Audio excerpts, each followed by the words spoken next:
smile at yourself in the mirror and give yourself a compliment in the morning. It changes your whole freaking day. And if you're doing that to somebody else, complimenting them in some certain way, it's that organic energy inside of us that really just makes us feel better overall.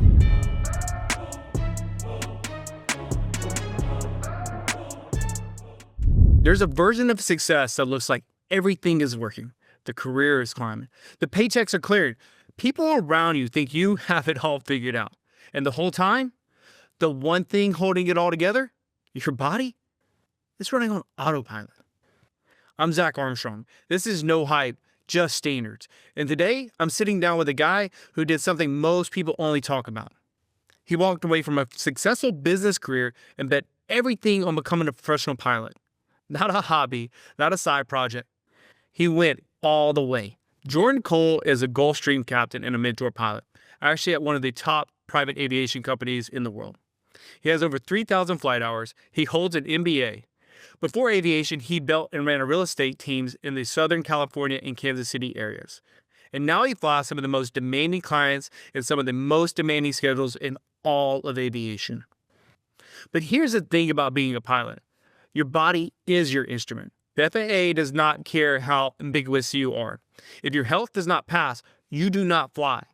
And when you are lying around in hotels and living there for 4 or 5, 6 days at a time, crossing time zones, eating whatever is available, the margin between performing and falling apart gets very thin. Jordan came to me because he was not the kind of guy who waits for something to break. He has high aspirations for what he wants to achieve. And he recognized that his body needed to keep up to where his career was going.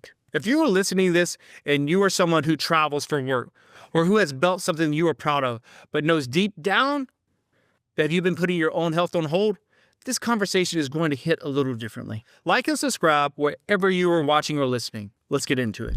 Hey, Jordan, so take me back. You had a real estate career, an MBA.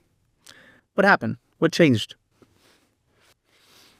Well, life's about a continuous amount of resets, right? And Sure. Sometimes we just have to decide whether or not we're on the right path.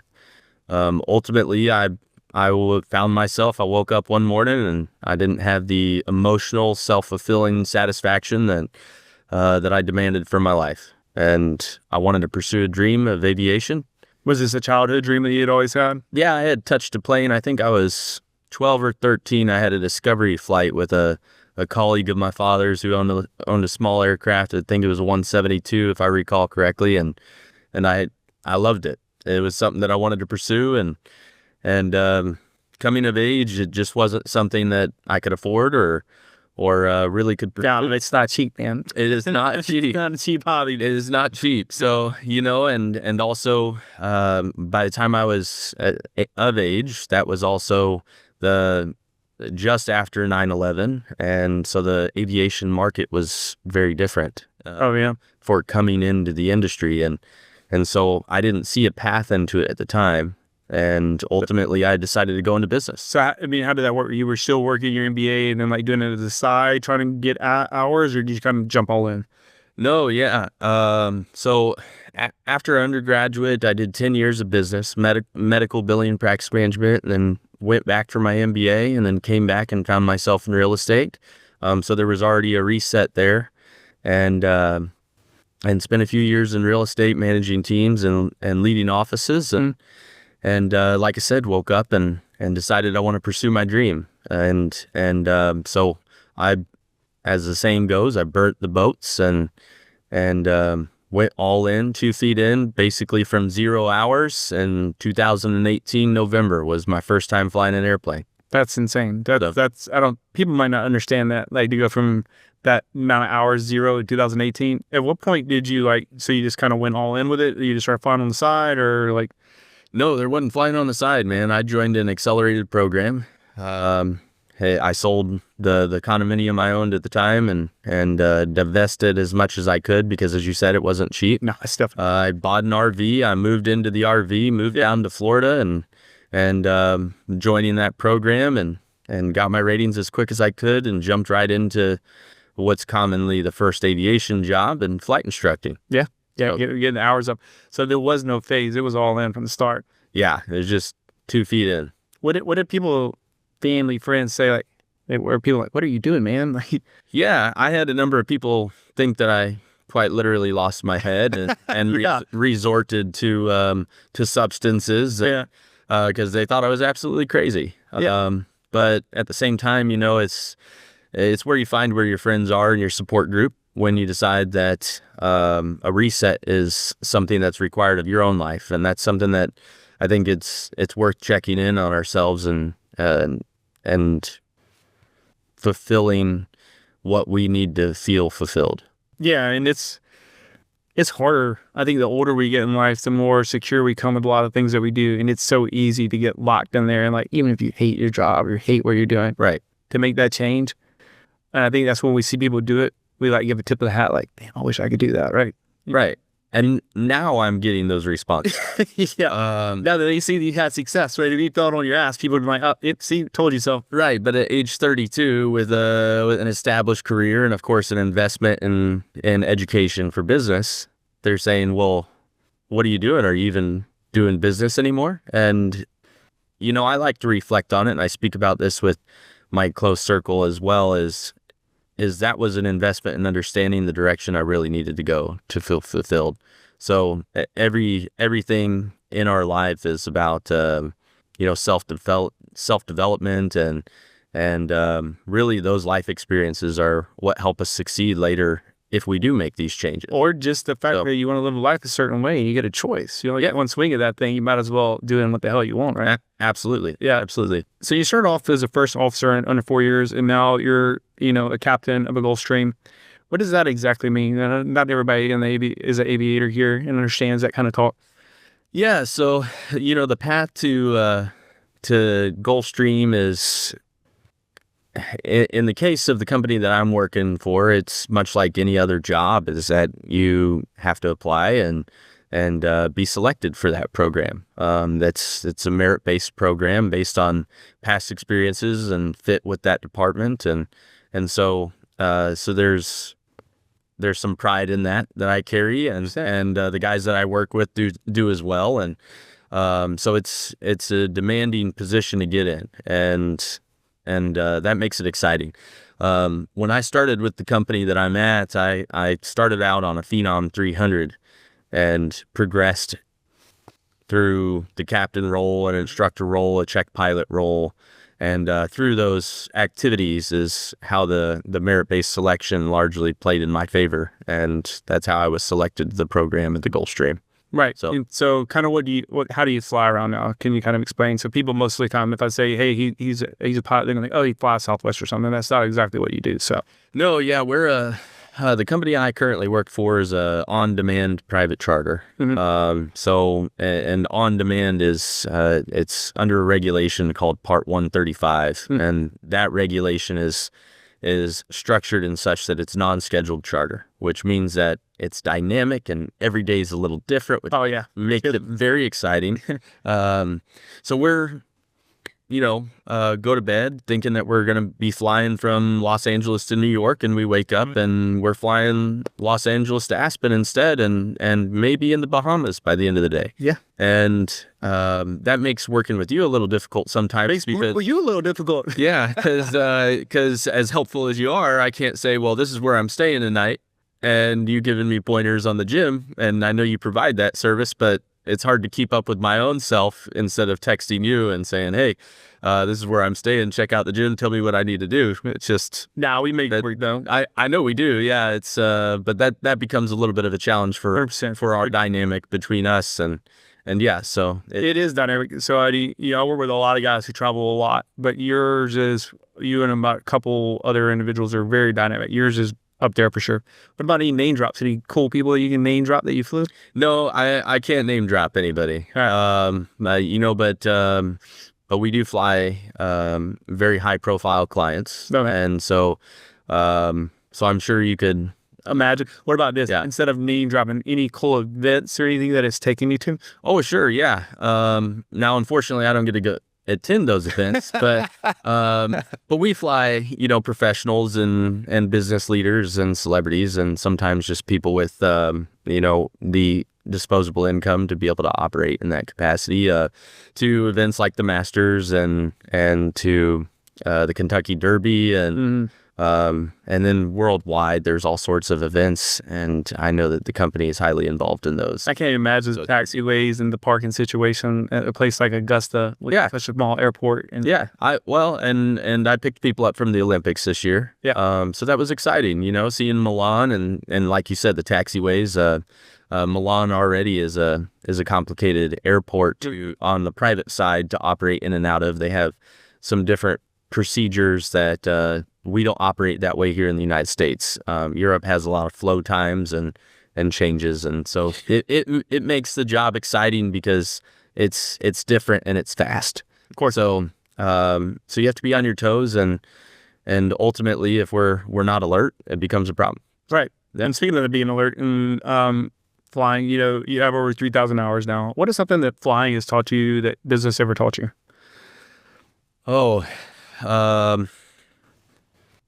Honestly, early in aviation, fatigue awareness was something that wasn't a business thing. Drink a Red Bull, have a cup of coffee, go back to the boardroom, go do your presentation. Business doesn't sleep. Aviation, fatigue awareness and actual proper rest is something that I think personally I struggled with. Yeah, I forget. It is, and ultimately I'm a go guy, and if something slows me down, that bothers me. That's a type A personality in me. So I think ultimately it's something that individually in aviation was very different than business. Right. And let's go take it a little further. You've been the type of person who's always shown up for people, like, fraternity that you had a lot to do with, St. Luke's fundraiser, mentoring pilots, How about this though? How are you showing up taking care of yourself previous story? Well, in my 20s, I was there, man. Most stuff before, we got a little bit more leeway with our body. We could get away with stuff more than so. Yeah, definitely. But when I changed careers, I was so focused and hell-bent on showing up for the job change. I was 9 or 10 hours of studying a day in those early training that era. When I went 2 feet in, bought the RV, moved there. It was me and a dog, my dog April, and man, I realized about age 33, I just stopped showing up at the gym, and I would go and work out, and I'd still go snowboard and do active things. So I was somewhere in this I'm active but I'm not kind of area of my life. There was no plan, no focus. And I would hire trainers in and out throughout those years, and I'd work with them for a couple of months and be like, I got this. Out again. Out again and off schedule. So where do you think your health was fitting into your standard on how you showed up professionally? Well, again, I just started feeling sluggish. When I bring up that fatigue, that was something that I started noticing about myself. I've never been a need coffee, need caffeine to get going. I enjoy it, but I'm a morning person, and when I was starting to struggle to wake up for work, that was a flag that something wasn't right for me. Of course, because you have this high demanding job, right? You're living in and out of hotels half the time. You don't know your schedule half the time. Food is hard, right? Food is hard. Food is definitely hard, and especially with kind of flight hours that you're on, right? All this stuff was starting to play factors in your life. The demand signals were there. At what point, are you going, all right, I need to start also paying attention to my health? Like, what did that kind of look for you? Well, man, I don't know that I know how to answer that, to be honest with you. I mean, I know for us when we started working, there was a catalyst, right? Your catalyst was an injury that you were going to try to have surgery on your knee. That's true. But prior to that catalyst, I remember our initial conversation and kind of the areas you were concerned about. There was 2 catalysts. your birthday. Yeah. October 2nd this year. That's right. You'll be turning 40. And so that was a catalyst as well as the injury. But what were the reasons and rationale that you wanted? Those two were catalysts, but what were those 2 points where, hey, that was your North Star? Like, I need to do these things. Well, again, it was looking and feeling sluggish. I started seeing myself differently in the mirror, and short of going bald a little bit, it's I expect more of myself across the board, and professionally is something that, though I've achieved something professionally, I still think there's opportunity for growth in my career. Yeah. And we had a conversation about this morning. Yeah, absolutely. So, there's leadership roles to take, and I think if I'm not presenting myself as a leader, it's hard to ask for those roles. Yeah, I talk about this to mainly people that are coming into the program. But when you walk into a room, you're given a business card before you even hand a business card out. Yeah. How you present yourself, how you come across. But you can be the smartest person in the world. You have a big mustard stain on your shirt. Whatever comes out of your mouth, I'm probably paying attention to that mustard stain just as much as something. And it's not because we mean to do that. It's just human nature. Yeah. Somebody comes in and they look a certain way, we automatically make presumptions. Yeah. Subconsciously. And that's just kind of how we're made to be. Yeah. And just what you said, hey, if you don't present yourself a certain way, how are you coming across? And that's a big deal. Well, yeah, and I joked, I was kind of in this skinny fat phase of my life. I started realizing that I had, I guess, a spare tire around my midsection, and I want to look better, want to feel better, So ultimately, it's a combination of those. So let's talk about some of these hard areas that I know a lot of guys who travel. Like, yours is even more dynamic than most people's. Like, so let's walk me through what eating on a 4-day rotation looks like for you. Well, I don't know. I haven't been on a 4-day rotation. We do 8 days, right? Sorry. So, 4 days would be a blessing. Yeah. But 8 days rotation, ultimately it's, we eat whatever we can get our hands on a lot of times, and whatever we want. And so it's how do you make a plan when you can't refrigerate items, or you don't necessarily have time, because our turnarounds are an hour. So we'll land somewhere, have 4 or 5 legs a day, and we'll land somewhere. And so planning Uber Eats or planning a functional delivery of food items becomes a challenge. Yes. Not to say it's impossible. It just becomes a challenge. And the expectation is that we're there to deliver for the client. Oh, yeah. And the expectation is that we leave on time. 100%. So if you don't, then there's problems. Well, just to your conversation about your business, is they have standards. Yeah. The company has standards, and we need to meet those standards. So if we're setting standards for ourselves, that's great. But ultimately, we need to meet the standard of everything else across the board. Standards is a big thing in life. Yeah. And you got to witness, just with my kids this morning, I asked them a certain question. I said, what do we hold ourselves to? Yeah. Their answer was standards. Yeah. And when we hold ourselves to that, it makes it easier in life. And you're talking about being problematic in the beginning. I remember in the beginning, it was a lot of communication in the beginning on trying to figure out how to work this for you. Mm-hmm. I definitely think you got to a point where you're holding yourself to a certain standards when it comes to food. How much easier is it now you've kind of gotten to the ability to know what to do, navigate towards how to eat? Is it a little easier? I know it's still hard, but is it easier if I know these things now? It is still hard. I think protein intake is the hardest part of it all. I can't carry around a jug of protein. We're limited on what we can carry. Sure. And I already carry a fairly heavy suitcase just based on living on the road for 8 to more days at a time. So the consideration of protein intake is still a challenge, but having just a targeted goal of anything, I think if you don't track it, it doesn't happen. 100%. Right. Mm-hmm. And that was always the case in business too. That's what we would go and talk about and present and discuss, is if you're not tracking how to get business, are you getting business? and ultimately that's the same in fitness, right? If we're not tracking it, how are we actually consuming, or what are we consuming? Agreed. And I got to be honest with you, man, I never tracked food before working with you because I've never worked with a nutritionist or somebody involved in that field. And I didn't know some fat existed in some of the things that I was consuming, just fat content, you know? I mean, so it was a very unique experience. Yeah, another thing that hard in, you know, you already mentioned earlier, sleep. You probably didn't track it as much, and now that's something to pay attention to. Yeah. Yeah. Because the first thing when you showed up this morning is you knew what your recovery score was immediately. Hey, my recovery, I think, was 54% this morning. Yeah, it seemed low. Yeah. That's all right. Yeah, it's all right. But you did just fly in yesterday and then woke up, we worked out at 5 a.m. this morning. Yeah. Yeah, I just finished a rotation. So, you know, it's I'm in a sleep deficit and my body's trying to play catch up. And that tends to be the end of every rotation is that you just play a little catch up for the first day that you're back. Yeah. And so, like, you know, rolling right at that, you know, before we start working together, did you have an approach to any of this, nutrition, sleep, or anything before you were traveling? Sure. Whatever I wanted. That was my approach.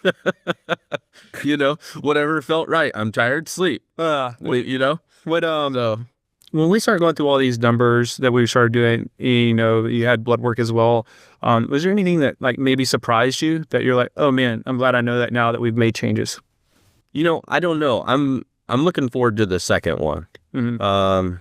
I don't know that anything in particular stood out that was a red flag. No, it was bad. I think that the time that we did my first blood work analysis, I had just come off vacation. I wasn't eating the best. I think, and I certainly wasn't, you know, sleeping the best. And I had been taking a antibiotic because I went to South Africa. So I was taking an anti-malarial antibiotic at the time. And,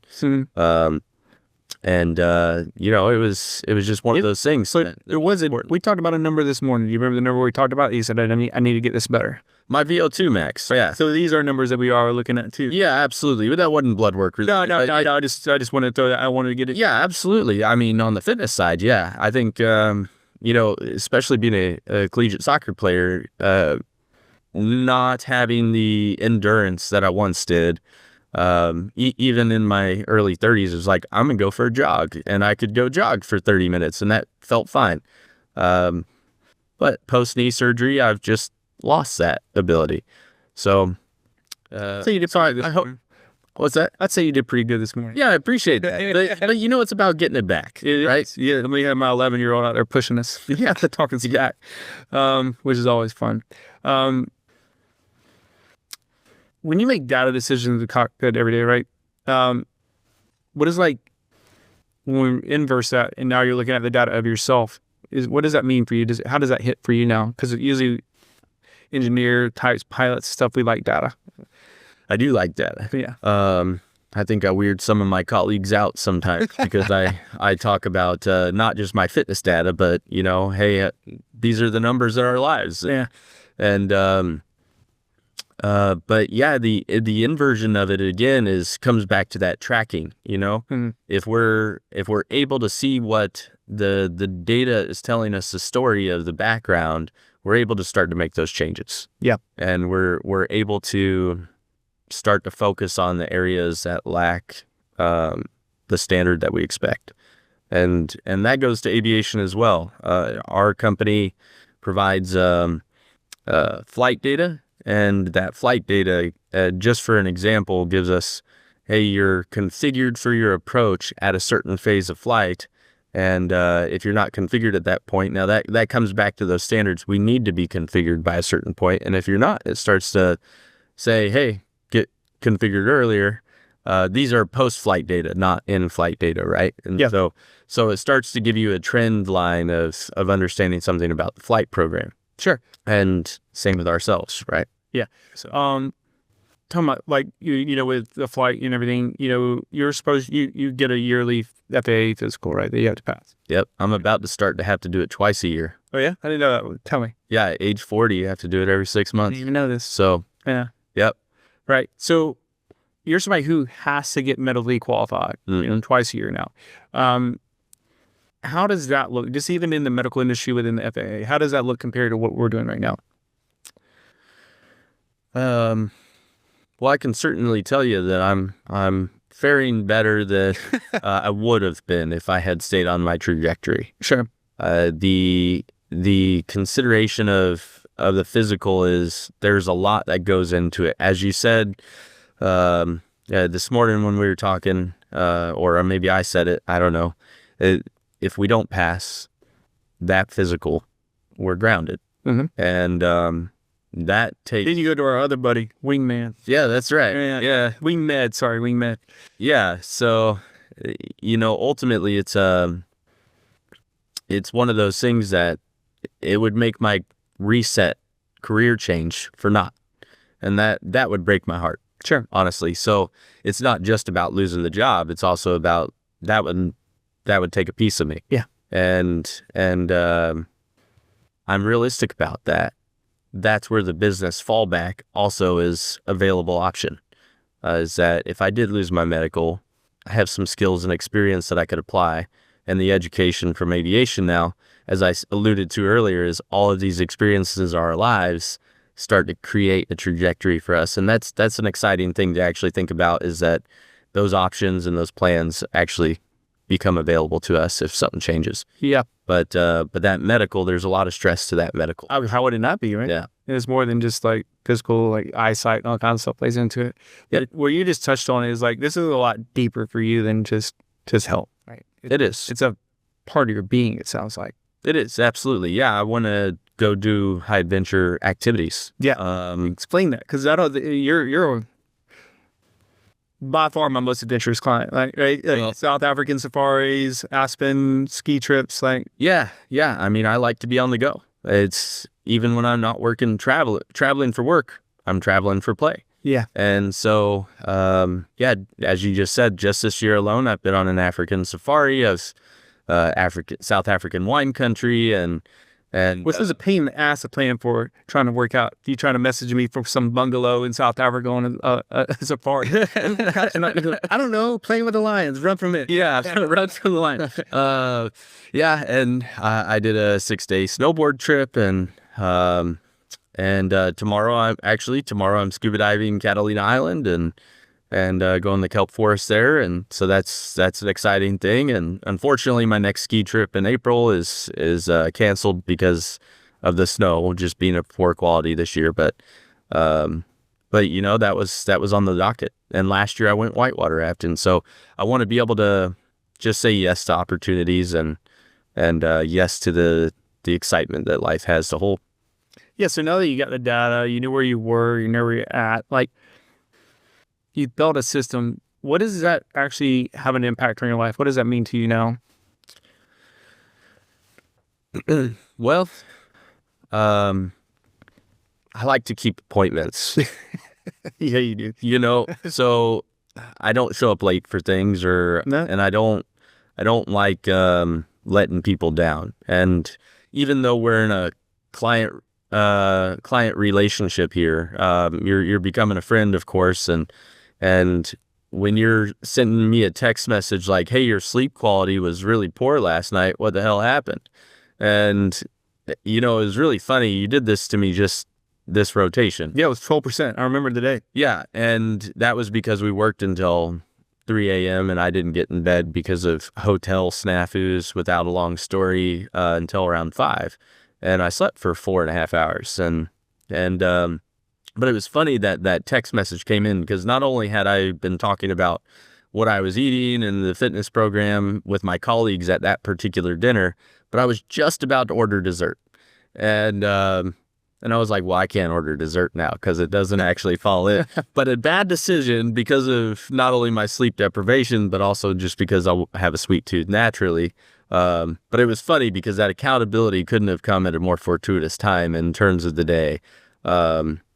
But that's what it means to me, is I don't want to let down a program. Not only am I, again, a client, but I've committed to something, and that commitment means something. The relationship is developed, obviously more than a client, like relationship, like when the first time we've ever met in person was this morning. That's true. Yep.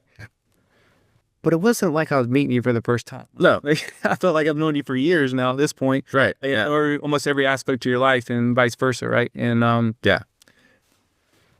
how do you view that relationship? Like how, like from going from the point of like, hey, this dude's online to now where like this relationship, did you ever anticipate something like that happening? You know, I don't remember exactly how we got connected. I probably saw your ad on LinkedIn. That was 100% what it was. Okay. 100% what it was. Yeah, that I tried to think about that the other day. I was like, it's probably LinkedIn where I connected with you, and yeah, you know, there was a little bit of a risk there, and I remember signing up with you. That there's so much content online. Oh, You don't know what's real and what's not. we had a whole conversation about it this morning. And yeah, and it's one of those things is that, you know, we're really protective of ourselves on what we commit to and financially invest in, and you gave me my options: 6-month plan, 1-year plan. I'm like, I'm all in. Let's go 1-year plan. Yep. 40th birthday. That was a North Star. It was because that's when I signed up. Right? Right after knee surgery. It was Actually, you got knee surgery like a couple days later, and that was part of it. Yeah, that's right. So it was just a few days before my birthday, and I said by age 40, I want to Be XYZ. be much better off than where I am now. So, yeah. Let's talk about this. And like, you know, these road trips are hard. These rotations, day-to-day rotations are hard for you. How much better prepared do you feel now going into it than you did? Again, it comes back to having a plan, man. Yeah. So just even having that little bit of guidance, and I say little bit kind of tongue in cheek because there's a lot of guidance. Yeah. Yeah, imports. But It's daily when you do it to me sometimes. well, no, but you provide a lot. You provide a lot of guidance. So you know, it's the articles, it's the information, it's the content, and you know, I start to feel like I'm almost a cyber stalker of yours because I'm watching all of your commercials, and even still on LinkedIn to where I'm watching every little piece. It's an algorithm, man. It's sending it straight to you. Well, and maybe so, but 100%. at the same time, you know, it's okay. What little nugget can I take away from today, or what can motivate me? And you send motivational quotes every single morning, or you know, and It's strange hours. it is. I don't think you sleep. I honestly don't. I can tell you I sleep a lot. Yeah. So I do go to sleep like old man, like 7:30, 7:45 areas. yeah. I'm like, he's responding to me, and it's, well, I'm East Coast, you're West Coast at that particular moment. But I remember I was like, it's midnight. Why is he responding to me? But anyhow, man, the plan makes the big difference. Mhm. You know, we don't take off with an aircraft without a plan A, a plan B, and a plan C contingency. And all the checks for it, the payload, the Absolutely. board, right? Snap on board, all this stuff, man. Yeah, everything has to check out. You know, we spend as much time pre-flight planning realistically as some length of flights are sometimes. Yep. I did a 11-minute reposition flight the other day, and it took us an hour to get ready for that flight. So, you know, it's really important to have the same that we reflect back into our lives is that ultimately it's, am I planning for success at the gym? Because I was going into the gym before meeting you without a realistic plan. Going in and looking at your app and say, hey, all right, here's my workout plan for today. That's pretty good.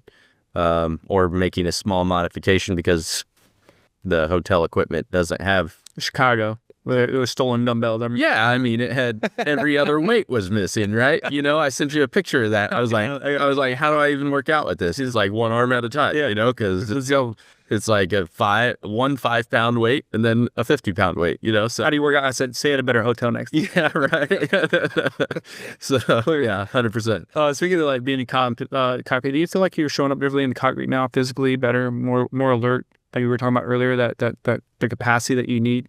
Yeah, I feel like I'm getting a little bit back, a little piece back of myself. I stumbled there on my words, but you know, as I spoke about earlier, is that I didn't used to need energy in the morning, and I'm finding that piece of me again. Yeah, that It seems like it was only a brief time, but I realize now in reflection, it's been the last couple of years. Yep. And so, maybe last 4 years even, that I just wasn't waking up and I was groggy and maybe even a little cranky, which I'm a morning person. I smile. I say good morning, Hey, Yeah. how you doing? I'm ready to go. Let's face the day. And I'm getting that back. You feel like you're showing up in the people in your lives better as well, and being more impactful? Well, I don't know that I ever lost that piece of myself. Right. It has been from as far as like, a lot of times, even when we do that, the ability to be more present in the moments, right? Where you're not groggy or like having. Oh, sure. Yeah, and it takes me back to the way I was taught to talk on a telephone.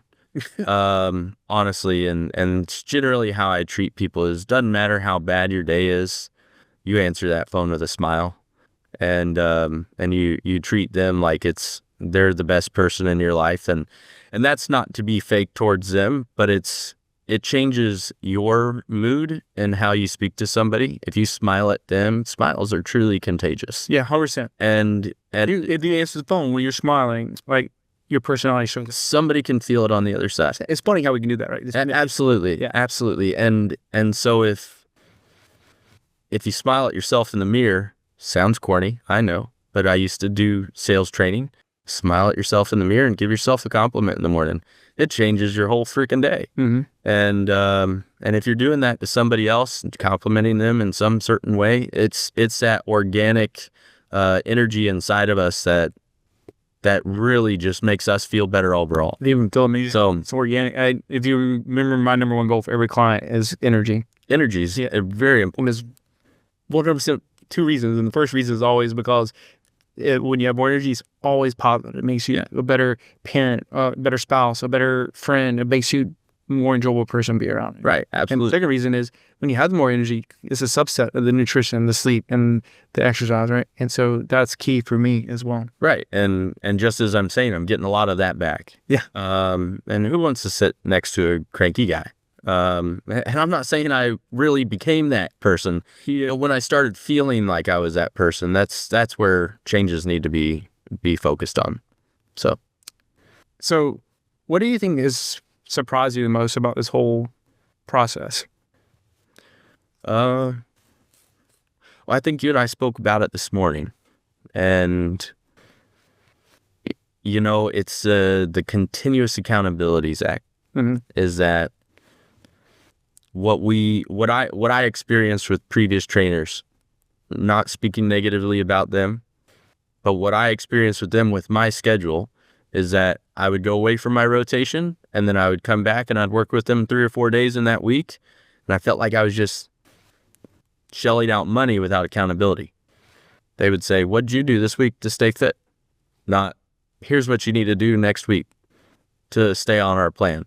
Or, "Hey, what are you eating?" It was, "You need to eat better." And again, not to knock them. I did work with one trainer I really liked, previous of you, and I think you and I spoke about him. Yeah, military guy. Yeah, military guy, and I liked his focus, but he didn't have a plan like what you have. So when he moved away, that's when I think I found your program, and ultimately I'm leaning not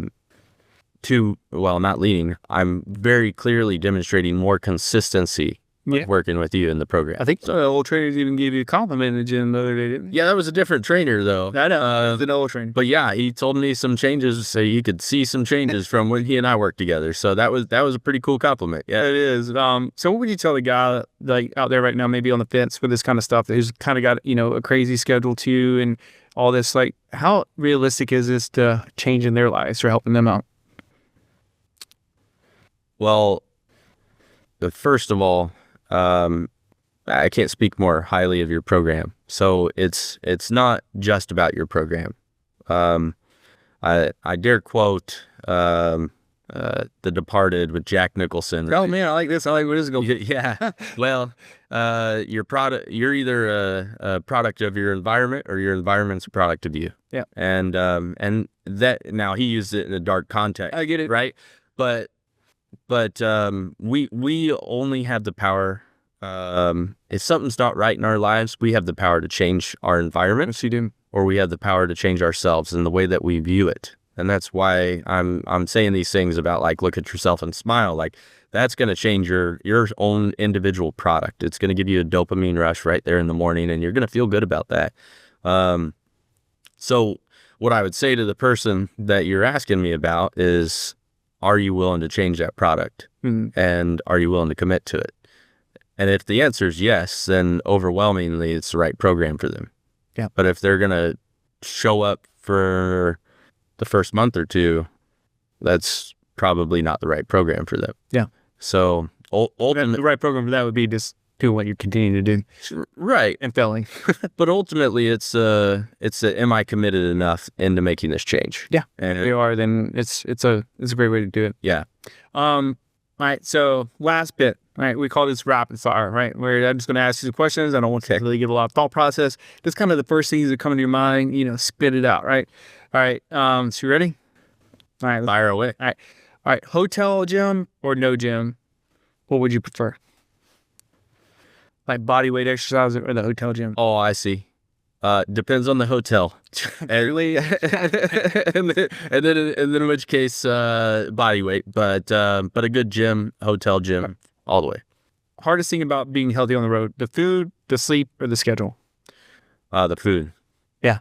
Yeah. Hard. Yeah. By far. And that's been the hardest thing to change with your program is just focusing on diet and hitting those goals. You left the business career to go fly airplanes. We already probably know this answer, but craziest decision in your life or best decision? Both. Yeah. No, really, truly. No, I just said that. Truly both. Tell me how far I didn't expect. No, I had friends ask me why I moved into a trailer park. I moved into an RV, but that it's a little crazy. What? And above a trailer park. Looking back, what a happy and healthy and exciting period of my life. Sure. Awesome. Yeah. Awesome. So great decision. And you get hella points for this system too. I do. Yeah. That's right, man. A guy tells you he doesn't have time to work out. He travels too much. What do you say to that? If there's a will, there's a way. Yeah. Well, you by far the most crazy schedule I have, and you found a will. So there's sure that. Closing sales or cockpit. What career taught you more about yourself? Aviation, for sure. Taught me more about myself. Business taught me more about others. Got it. And, but aviation is a continuous daily correction of yourself. Okay. Of your activities, of your landing. If you land 500 feet long, what's that do to the data? Mm-hmm. And I think that's the story that we're telling with food as well. And yeah. Yeah. So when you're 4 cities deep into a rotation or at the end of your rotation, what's the first thing that's going? What's the first thing that goes bad? Food. Yeah. Easy. Like I said, I was craving dessert the other night. Your text nailed me right on time. What do people waiting for you at home need from you that has nothing to do with your job title?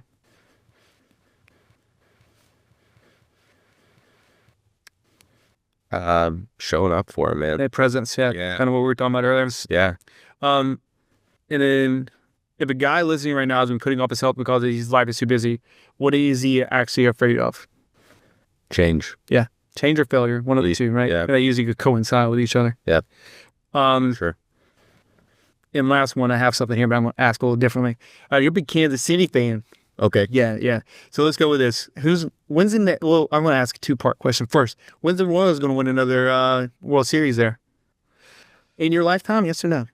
Yeah. Oh, yeah. Yeah? Yeah. Is that wishful hope or you're actually believing that? Yeah. Yeah. I'm a big fan of the Royals. Yeah, You're obviously big fan of the Chiefs. You know, it's opening day yesterday for the ball game. I had to represent. So, yeah, I think it's going to be the next decade. Okay, all right. We'll quote you on that. You know, sports are cyclical. I know it was 30 years from one to the next, but I think. Yeah, I think Kansas City has what it takes, man. One of the best players in the league, Bobby Witt. Yeah, it's gonna keep getting young blood. I think Bobby Witt's gonna draw a lot of. I wasn't gonna name drop, but yeah, I think his name's gonna bring in some younger guys and create some new energy, just like the 2014-15 era. All right, we'll finish with this then. What about the Chiefs? They gonna win another one here with Patrick and Andy, or are they a little too old now? No, I think it's going to be the next year, too. Oh, yeah? I think you're going to see him in the Super Bowl again. All right, well, we'll quote you on that. Yeah. Well, appreciate you having one today, man. And this is probably pretty impactful for a lot of guys that you probably don't even realize, and we appreciate it. Okay, likewise. Thanks for having me on. Jordan, thank you for being here, man. Seriously. Here is what I want you to take from this conversation. Jordan is a guy who reinvented his entire career. He walked away from something that was working to go chase something that he believed in. He earned his way to the left seat of a Gulfstream in under 4 years. That is not luck. That is standards. And when it came to his health, he did the same thing.